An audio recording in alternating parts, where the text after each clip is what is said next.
Me akase aware mu no we give up and now I fed up into a person or training or filing for divorce. Ninyina ekosi ya Salinko meka say no an story beto abonte so eguso e trending on social media na so. Oba no so aba bekasa e de afa ho e kire mu say memma ware bia wom e chese ensi wo kwan e wo wani je ho. Abusiafo yenko ani enkohwe oba no video no say wunya bi nhwe ya. Yakoba na chese atena se ne de ho nkomo twetwe e de abro.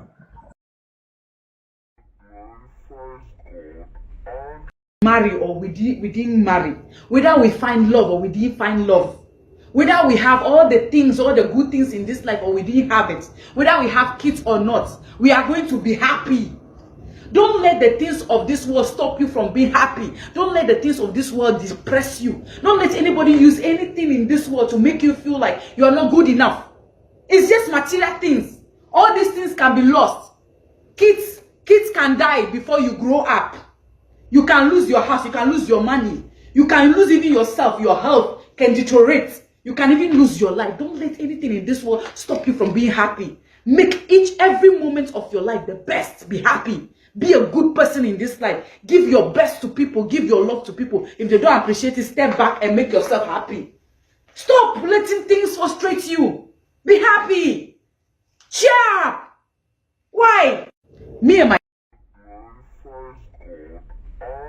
marry or we didn't marry, whether we find love or we didn't find love, whether we have all the things, all the good things in this life or we didn't have it, whether we have kids or not, we are going to be happy. Don't let the things of this world stop you from being happy. Don't let the things of this world depress you. Don't let anybody use anything in this world to make you feel like you are not good enough. It's just material things. All these things can be lost. Abusiafo na chese oba ne nsem a okan ye enye ni nyira akosi se eye Salinko e ba bonti be kirem se one ne wife aware no ene ye kasa di omu eni hobiem e na afen so ontimi nko deep sa ontimi kirem se bia ntokwa bia na se bibisa but ono ankasa tena se na odwendwe hu na ode na ni to form a ohun boni bia ode aye oba no ono de oni ote ya ne se oba ne se waye feda nti ojai aware e wo ho na wo so ono so man go ahead no no so ejai aware no way and I'm so much as me call oba profile ewo eye TikTok na me hwe ni videos no ba ko mienu bia na say 2021 no mo ho 2022 ending mo na otumi say ade no e ba awieye ewo because Salinko kasem no kra kire say be 7 months ni na kire say ne wife atwe ne ho afri ne nchen abusuafo e bia wonya interview ni bi hwe yenko ne yenko hwe mra ye koba ya to aso e de ama. Oh, okay. What I could just say in this or disclose in this we are no more. Ebia say ye namfofo normal. Okay. I mean can be say baby na me hwe I am ta sorry ahomache bompa around 2 o'clock. Yeah. To me bompa we are ebia me tie me nyam nyom no. Me share YouTube moka Instagram niema wo won say motivational messages or me follow mo ka motivational message. A cut across and one side. Yeah. Enti broni bi na o kana asem say ade a ne ma me kire no ne say aware mu no say obi timi ka say waye fed up. Wow. My bread aware no. Obi timi ka. Say wo say nye say obi abo adwaman nko a na bi obi aware. Yeah. Ana say yesi obi akobu obi na ojai. Ana obi atwempena na ojai. Enti oka asem ni wi na say be ene media bia ene I don't know bibia nso be se wo ne nchia se ene wa ye de adiu no ne ntia se Madam just said they say why fed up we went to the father ye kotena say kasa asem we see 2001 mo ne see o papa nso so hu ne se ne ba na ye fed up ye mo no ye ntini ye nka no so it was something me betie nansen ya na metie oba 2 months ago ya. Wow. Minu anka ya fam trim so no bende me koton ma de ya first na ekonko mitimi tena se je se dwomfo no bi ka se Salinko amani aba me ho so. Wow. Wow. It's something abroni no asem no ma me hu se o se etimisi. Ai oni obi oni yeso no oba o timi ka se my fed up. Maybe a reason be answered then on so no special reason because but ono already much because my father bit enjoy was say so be ja papa so hu ne se ne ba no why fed up. Papa didn't even solve it. Montama said, "One thing I say, I don't know. You want your idea, SC. And maybe I was fed up. No, what I say, but before say, I did be fed up and BBS. Before say, I did be fed up and none can be BBS. That's why I say, I mean to me, could deep, yeah. Because I can't say you could deep. Obeba be nya atamfo menzo menya atamfo okay but obi anso wone de ehye ne den won fampie obi wo wa ne de ye ka entiase bi eden eba ani obi wo nso abeka ne de no eye natural eye abodie wo abodiem say you guys are not meant together you had some time to have been friends and now you have to separate for everyone to go separate ways enti menka say madam I say the nipa hu ye nti ye beka say oh but e bia hu mu de enya de e hye si so because it happened like a year we go back and forth ye koba ye kan be patch say you say okay what say me jama adwene no na me move on na me ade ahia pa Canada Japan honorable Adama Salinko president Madam Mechia. Ode bi oka adwuma ho asem. Da bia wo se be ma de. Woni nko adwuma ho. Yeah. Enti da bia metie in several ways. Ana man ba ko I think say be seconds as a Kumasi one of the business mogul. Yeah. Ono so kan say mo woni nko adwuma ho. Yeah. Enti those me hwe sa ne man no a eye afutu a enya afutu a and I know unity fee and I bema I say Jan and Eka and over I say just how my flow most or more yin I councillors in so ba and I bema so a Jawa sit down check motivational messages what I say Wakotimpla Jan Neka and Oga Jan Neka social media and to know be I hate it no Tap send kwantia ya faso send sika free amanoni eba Ghana se wo Europe UK wo Canada oni how bia wo de an se obeko Play Store ana App Store na wa download the tap send app no wo download the pe obebusa se wo promo code and once wa bo Adepa TV e dia shem wo bo shem se pe wo Europe €5 wo US Canada $10 wo UK £5 tap send wo send this kana free of charge e betimi abeto mobile money wallet and as a bank account tap send rate mu kenkon abusiafo na we na chese kofa reaction from Salinko wife eba ye a oba no eka ensem bebre oba so na the comment e dey ato comment section e dey amay no like your page no TikTok Twitter Instagram bebia Adepa TV shodi wa ha aye be twetwe ho enkomo obi etimi sorry ba prekope no aka say aware we dey sisi am aye fed up mitimi ware biem na wa file for divorce ana shodi Adepa me da say Mami fefi the case here so na menchia ahwefo a ehweme TikTok for Facebook YouTube baby biara wo hwe me free bia onyame enhira mo se abrene na munya adaje ehwe na nyame nyama abisade nyina ema won saka link na wo so na wonu abi nso hu dwumade a Adepa TV edi wo man Ghana ase asamne ya asamo emu odu Obi be say what worry for ebia so many years. Yes. That no was sorry. Say why you fed up? Enya possible. Mami break it kakra we dey me am boss. Me no honest Mr. T boys abre inti minim kakra. Odo me share lady no ya corset several times awo and Salinko no but the American aware ne ho me pese enye ono but me can in January and me too full and me bo kakra wa ha na bo kakra wa Adepa one thing I say nipa bi ehu say oba ben ene ware no be ma ben ne ware no yetimi tena se keke so be se me ko ware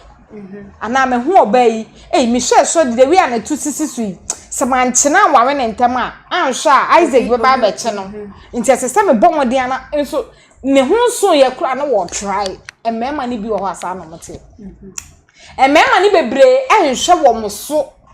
enhu se chensin we nya mi mu aso na yampasa chance bia ne ni mu aso so chance bia ne ni mu aso adapa miracle be etimi happy o say obi a o skapa ana odi mu yie pa ni mu nyam de okita bi pa obetimi akwakofa mfichire ni baabi sebi na chese odi na kofie ne waye ne ho ade ne waware no eno sa no ye ne chance ni wakonya ana se ne die said ya okay we say a miracle can happen too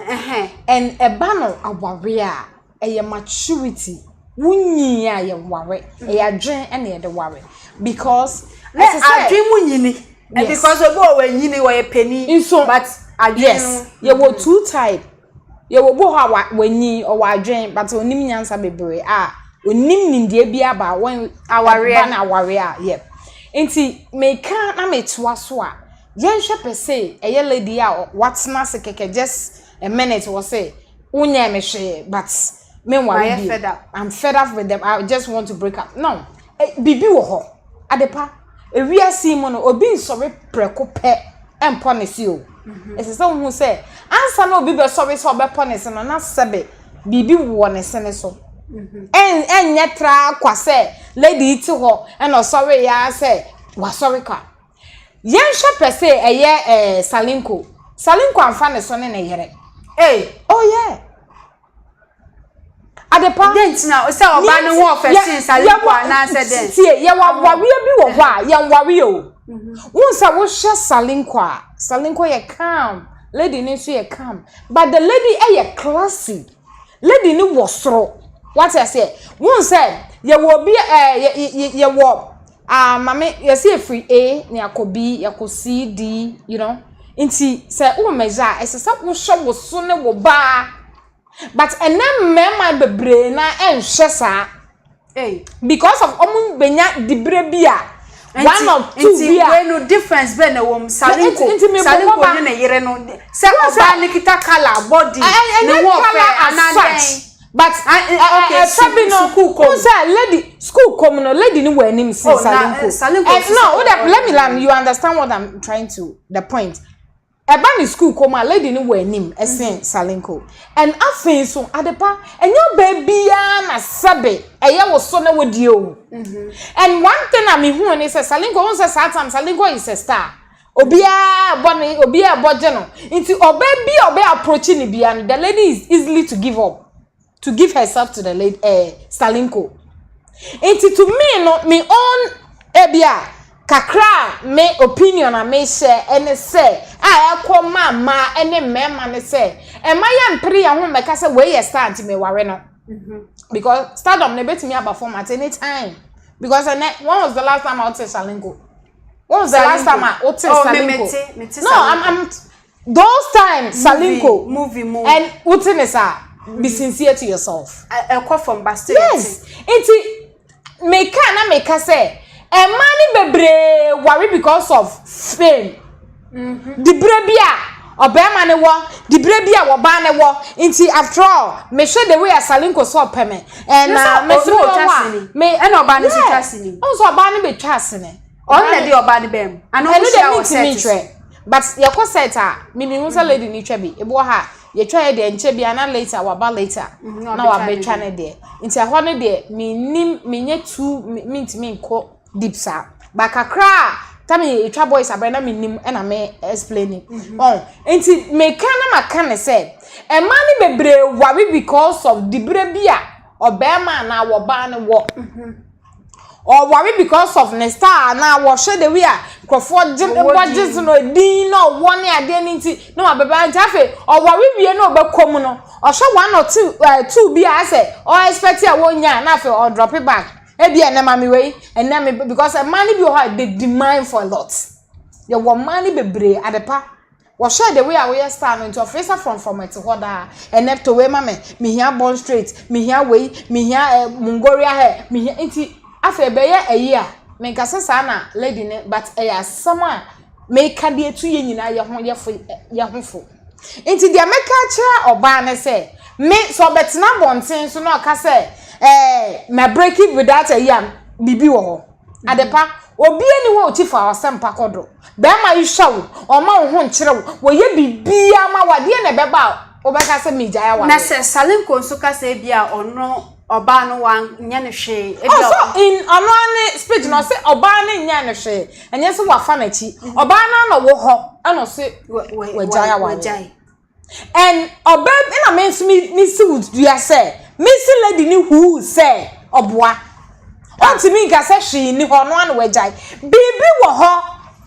adepa bibi wo ho because na ebi so na Salinko no so nim say ebia ntokwan kitinkiti bia oh yeah awabia de ntokwan ka so onti mi go deep but bia bibi na wo ho na wo ka say bia oba ne boa no ebia na Salinko so mpese obeka yes and na make no since na make say bibi wo ho because there is no way a lady ni be sorry about bonta beka say mi ku mo me onchiti ye onye bibia ba me na meje aware so oba ndi onkasa ye oba ne nkasa but unsa say o throw shade asama video ni mu no asama o kan ti say ase mema aware na nchichire wani je you see until we don't know say e dey owo aware ni mu no onya kwanji na ni adepa yes and also betimi abasa because ya wo be ma bi o ha aware o betina fie na wo hye short a na hye short oba ware for the say o hye short ebia wona for party and wo hye lady na o yobi a wo hye obepe outing pa just on batcho fa lady ni video oyobi a lady ni yobi a ope outing ope chilling wo hye na admi say ne level na high what I say into oba prefer so sometimes ya say me feel say me na amfo be kwa abonten me feel say e be kwa ha ebia be ma ne so mpe into oba try say enko ha no and na ase statista or shows and so shows so but ye wo be me bia ne policy be ma bi o ha on pese ne yere be sa atade short onya walu wi a o pese da bia wo nkova ho na nya ono nkria be ma bi o ha walu wi o pese won tena fie on pese ene me kwa ha o kira me ni mi schoolmate fo nam ha wo kira me yese be ma bi o kwa wawe wa on pese obeye adwuma ye wo meme bia enti ese the way asa wa bi ye na dos no ene ye be wawe a mumi nhwe be ma ye wawe no mumi nhwe oba ye wawe no oba no wa ye ready so betina say we hear mu obetina ho ebia wo nentwa obetina ho wani fra obetimi atwen bibi esi ewa wawe na so oyoba oye wo seso no obuafo ana because adepa ye wo bia ne mfempade nti se nyame anye wadom na ukọ wawe ne wanya sa wo mfempade wo ye bema ne wanya sa wo mfempade na nhye ho a obefa wrong person ebi ne yehu mabre na ga ede na wawe wo bre sen wo ni ntu sa ya wawe na ukọ awawe ye se for better for worse it's after ba ne say na wabre what bre say ni panso hu funo one thing ne say adepa aware bibie si e wa aware bu so wo kwa aware se so wo di 2 3 ntokwa betimi about anytime uku betimi provoke you anytime wo yiri betimi provoke you anytime are you ready for it and I will provoke you and I will tre wonsa dien nti sa niam a wanyina sisi yesua me da bia me kasa sanke ye be kwa aware a esese utimi epepeni ensese ya pre ho abayiwa de esese nke ye ntina ye mamme no wa ne be mamme sre ye trinsa emfe wo mamme ho na nka wo be konso a wache na se a kire woni ema bi asa yes that century ya ba forget to cancel no kwa na yeku ye no cancel papa ben says man cancel atopa boyi eno na forget enya no na ye ka adepa aye nchirachira ni free efie a wo free anu nti na wo ba wawe aka ne no ye hwe efie a wonya akoni free efie we awawe guo wo ho efie we krono wo ho efie we kra ye ba wale ni obewo but ne ye hwe sa ne ma we nyina wo ene ye ne ya ye de ne na moyo en ye mayiwa ne ema ne bebre nsunsuan de ye nsua eno ane se ye hu se kwakuma ni woto ye hu se hwode woto wo pre abewawe hwode enso ebia hwode eto na owo no o sefo out on the onye ready say who be grab na fie wo hwe oba ni videos ni ade a wotumu say oja aware nani age yes enti enti na make say nani nji ana because ni video ni kasa na because o post video bi o de nsa actually there is no ring or see no ring no ring there that means that's why you proud to be say waja aware ana se waja aware no so adentina ye hu ni se oba na ye bold bibi hana wa fra aware no eye se waka kire be man so ntimi biem adepa enye obia na bibi hana obeka otimika ye wo bu ha bibi hana na ehye ni mu ode ho ye wo bu ha me ti se me no kwa me ntimi fa se mu ehye mi no so mbeto me sana mete I will bring it out me di she me mu a ebia na me ana me fele oh we dey ebia hu hia but aye me mfa ho se who you are we MP we wan me ka ma agya kire me ka wi afiri me mo me so me dey ye bo nipa bia ne se so se dey tie enti dia me ka kire mema ne se awawe monto mo bo ase mommy enye se oba ne pa dressing ti esese me wawe no hwe woba na wo kwa wawe no se ya wo mfim pade na mo ko set so no de na hu so odo wom oh yeah set na obodom wo me say year ben no way 2018 no ma worry that time 2018 no ma 2018 19 is it 18 maybe 2 years 2020 2019 to 20 nyina na e set boys abre ewo hacho baby ho baby until that time no who say odo that time me no e set no ma worry no sometimes no kitaba girl nice girl no kitaba oba o kita because no ba answer na the omo ye aduane no so de nti me kai kakra ma there is a love they chop love Salinko ne me set they chop love so enye so obi si a enye se bia adepa ewom se me hwehwe a be enye se we obi si o me so di me se me hu om wo set a makoto no wo set even me call ni fie kwa one day ye ko mu fie o satam na ye ko twen wom ansa na Salinko buy ansa cameraman for na the eba nti ye ko twen mo fie story building bi no more top yes we me say that time na girl never call out or see me eyelashes nti say ye copper glue Salinko wife yes there's a live here in there me say obekaya some so show me a okaya some way American that time me person me kai Obana kasa mo mde no ho ofe wonim say question ankofo bisa ne say Salinko nkofo say Salinko anko ware oba chese ye ne chene so chense ne na make no what you say sana ankofo because oba no hu ye fedodo ene ke kan be wonim say be ma bi wo ho no a de yire ho ofe ana ne mpna ho ofe too much the problem kakraba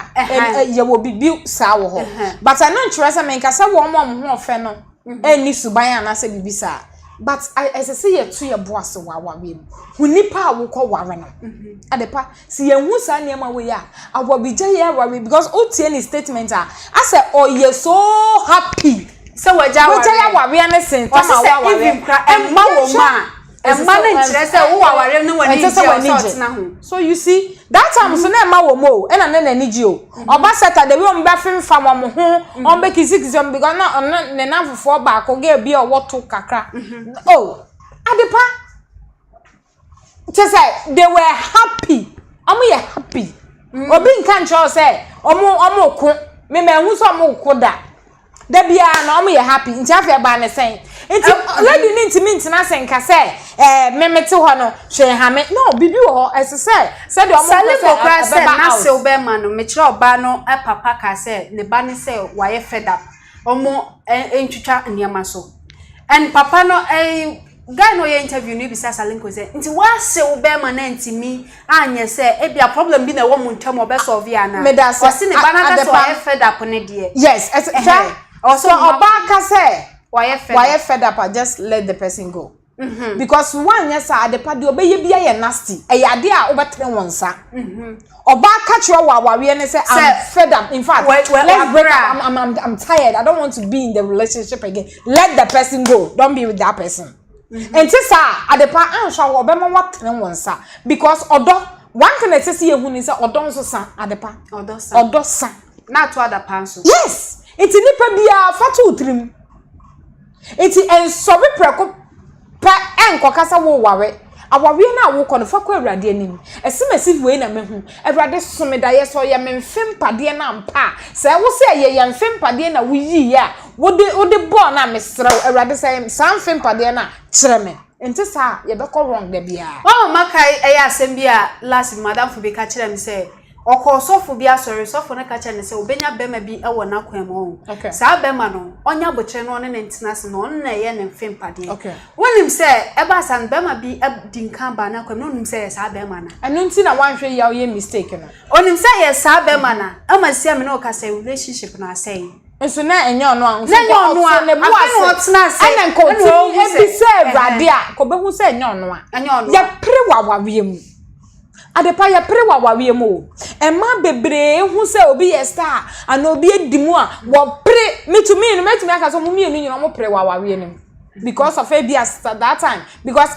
Salinko and a bema lady ni be ye lady no be enimu no me na minimu no yes na minimu no Salinko na bema ye nyina ye be hu lady no nti the American say minim nya na okom ana maka che ne songs na wawe na say nemum nya metu ye nyina ye hofo ne say e ma ye mfiti prekope enkwa wawe ye wo bu ha bema ahye ne kawa keke no dey abekere I'm engaged nobody should come to my DM you just knocking no ye wo bu ho so wawe wi a no dey waba out I love my husband she's so sweet she's so this enti awawe no ubekomu bewie na bitterness e ba wontimi ma bonten one hour can yo my husband dey oye say enti the way we see appraising no wa samba out abeka chen so bo anoye obibi enti the mesra ne say bibi sa mayam pentem ma bonten o husband you good hallelujah onye good hallelujah ne mombo Awurade mpa ye say awawe na wo kọ no o ma munim de because adepa say ase adosun awawe jaye na o man ka ma hatitru ene obi be ware o kina o se wajai ene obi be ware o kina o se wajai die na ekoso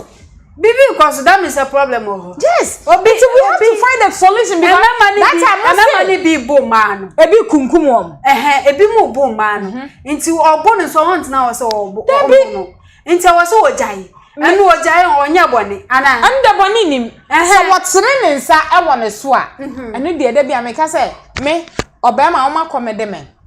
O tere mo nsa wo me so. O disrespect me. Me ti aware na say ye den. Sa na ma me nsa we me ti aware na say ye den. Ese mi jai because odobie nim men ka say because of anunti tina ware na say da bi na mom ni America ne say mayam prentam enware sure Srewrade Bwrade mpaye oba we na mehu no be ma we na mehu no oya me seso boafo ana mayam pren ka say because of ni dibre bia owo ana because of we dey ma ware na ma yinti ma nye fast no wa ware me obi be fa no ezo bia na enye wo so ne wo de no we kire say ni kwan say o call relationship mu a o de expectations eko ebetimi afeli asia obi a promise wo no ebetimi oye nipa say bi o promise wo ka e bia ndu eye time say wo behia ka no ni sika oba ne den won say da bia me ka say ye hwe to say the way ye mema na sorry wo man ne so na e man ne bebre nka no kware e man ne bi wo ho asese minimum ba bi wo ho wo boys nkwa 3 so wo serious guy a won ne wo ho nti wey fofi antoata na se be man hu a o fe se obaye den nso be man gbogbo ho ka ye bibia e man no mama mani na ho ade pa kunkuma ye kunkumu man ne bebre na ya mo photo bebre na ya mo photo nso eno nkyere se because of that nti nso famra sha won sa se obebu obi ekuno da bi what you say e man ne bebre mo mani na ho momi ya mpre se ye bi ye nsa be ye adwuma my depend for men man bebre because they be make say obaby obe depend for ben masu bebre bia wo kum ena ya mpanso because I'm spending the kobo na wo so na later o be ka che say we jai no on jai wo ma unko free what you say it's mommy yam fa yensa nya adwuma e man yam press ye be ye adwuma dan say ye be depend for men man no ena ma me we be pre bisa jene